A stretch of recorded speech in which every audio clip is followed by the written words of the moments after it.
So hi guys, welcome to my YouTube channel Aquafina. So in this video I am going to discuss about how to breed angelfish in your home aquarium. So breeding angelfish is a rewarding experience that can have its challenges, especially if you are not familiar with the species or if you are a beginner aquarist. Generally angelfish are relatively easy to breed if you ensure that all necessary conditions are met and you have a cooperative brooding pair. So areas of importance in angelfish brooding include, and the first is setting up a brooding tank, second is ensuring water condition optimal for breeding, third is determining the gender of an angelfish, fourth is finding a brooding pair, fifth is feeding angelfish, sixth is hatching the eggs, and the last is caring of the fry. Now let's talk about the first point, which is setting up the brooding tank. Although it may happen that an angelfish pair will breed in a community tank, it's more advisable to set up a brooding tank. A community tank is not an ideal setting up for an angelfish to breed, especially because eggs and fry are in danger of being eaten by other fish in the tank. Setting up a separate breeding tank is the preferred breeding technique since it ensures the safety of the eggs and juveniles, plus it makes angelfish feel more relaxed. So due to their tall bodies, angelfish prefer a tall tank that at least 20 gallon, but a bigger tank is usually even better. So when angelfish reach breeding maturity at around 6 to 8 months of age, when they are preparing to spawn, you will notice them pairing up, defending their territory and scaring away other fish. It's at this time that you should remove them from the original tank and place them into a separate breeding tank where they can move relaxed. Besides the size of the tank, creating an environment in which angelfish can feel safe will go a long way in making them comfortable enough to breed. So, angelfish prefer slow moving water with lots of plant, curved driftwood and hiding places. Gravel is not recommended in a breeding tank. A bare bottom tank is standard in a breeding tank. Still you may want to paint the bottom of the tank on the outside. Choose a darker matte color to reduce reflection. These two will make the fish more comfortable. So painting or covering the sides of the tank, covering the entire tank or cutting off lighting offer a bigger tank to the fish. Make sure to also place a spawning slate into the tank, otherwise angelfish will choose something else to lay their eggs on. Sometimes that may be inconvenient for you. Even with a spawning slate, your angelfish pair may choose to lay the eggs on something else like the leaf of the plant, the filter system or the heater system. A removable spawning slate make it easier to remove the egg in case you may have to hatch the angelfish yourself. Now let's talk about the water requirement. Once you have a brooding tank set up, the second thing you must pay attention is to ensuring water conditions suitable for breeding. There are two major things you must consider: water temperature and water cleanness. The temperature in the breeding tank should be between 72 and 82 degrees Fahrenheit.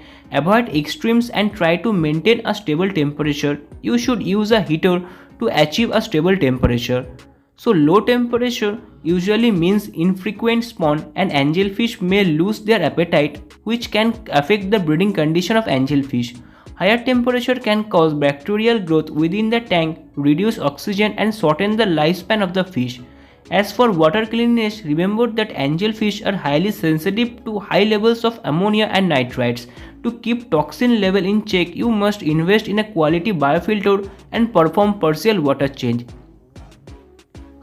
I recommended using a sponge filter. This filter is cost efficient. Don't stir the water as much as canister or hang-on bag filter. Two large sponge filter can be very well managed to bioload of an angelfish in a brigade tank. These filters are also great because angelfish fry won't get trapped into it. They are easy to move around when siphoning the tank, plus they are cleanable. Now let's talk about the water change. Water change are another important aspect of keeping the tank clean and removing toxin along with the organics. When brooding angelfish, frequent and large water change are the key to successful breeding.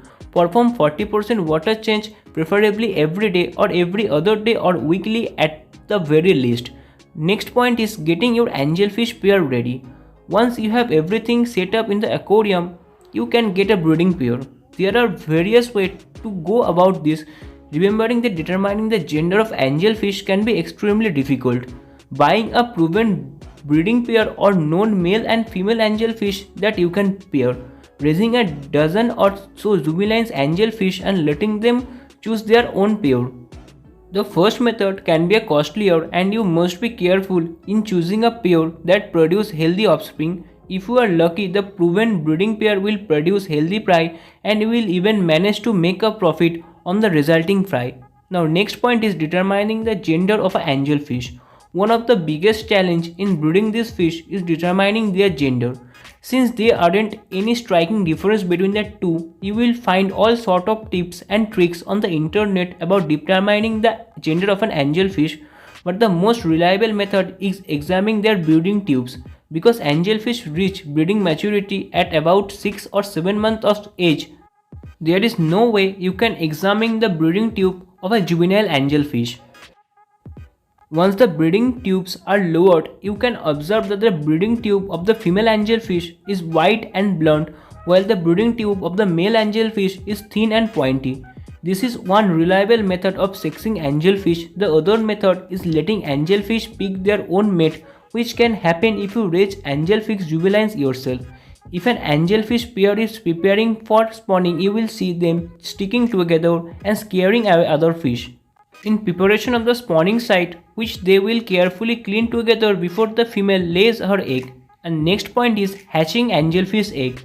Angelfish will spawn on almost anything in the tank. The key is to offer them something they would prefer over other surface in the tank. A spawning sled is an handy option, especially if you are considering hatching angelfish eggs on your own. Artificially hatching the eggs is one of the way to get angelfish juveniles, and other way is letting the angelfish parent hatch the eggs themselves.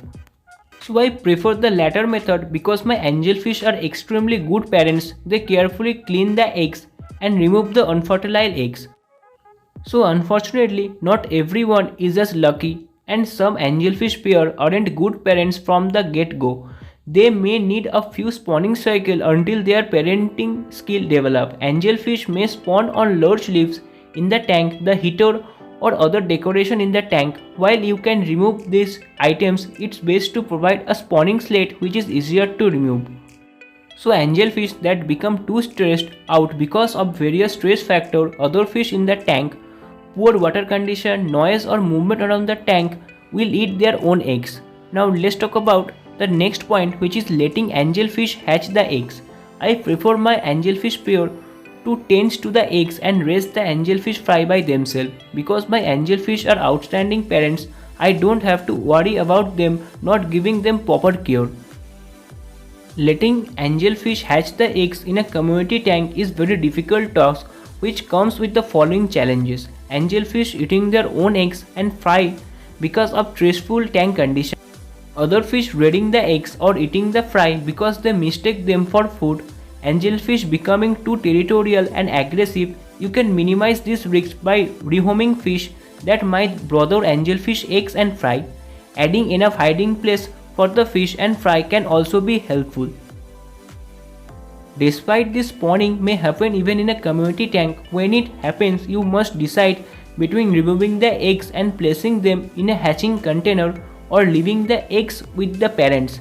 However, there are a few things you can try that might help save a few juveniles that can reach adulthood. As a protective measure, you should plant tall plants ahead of time as soon as you see the eggs in the tank to provide plenty of hiding place to your fry.